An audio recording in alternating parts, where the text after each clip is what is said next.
Yes, as expected, Canada unveiling fully its $12.5 billion worth of tariffs on US goods, everything from whiskey, sleeping bags, motorboats and toilet paper, can you believe? Perhaps that's an indication of the disgust that they have on what they're retaliating to, which of course is the US steel and aluminum tariffs brought in on the flimsy national security grounds, which very much offended Canada. And Canada's foreign minister said they are willing to negotiate, but also will stand firm.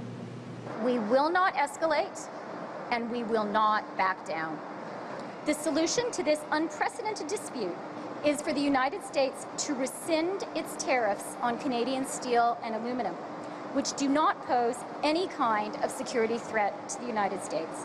Friday was also meant to be the day that the US unveiled much-awaited investment restrictions on Chinese companies trying to access technology and also export controls. But remember, there was an about-face in midweek when the Trump administration said that they would instead rely on legislation moving through the US Congress. But remember, we're not out of the woods yet. A week from this Friday, tariffs will be imposed by the US on $34 billion worth of Chinese goods, a 25% tariff, which China will match if there is not some breakthrough, and we could expect more and more tit-for-tat tariffs going forward as well. Friday also, we saw that the bizarre story where Steven Mnuchin, the US Treasury Secretary, having to come out and condemn as fake news, an exaggeration, a story that basically claimed that the US President Donald Trump wanted to get rid of the World Trade Organization, pulling out, the US pulling out. This comes exactly as China released a white paper on the WTO, basically explaining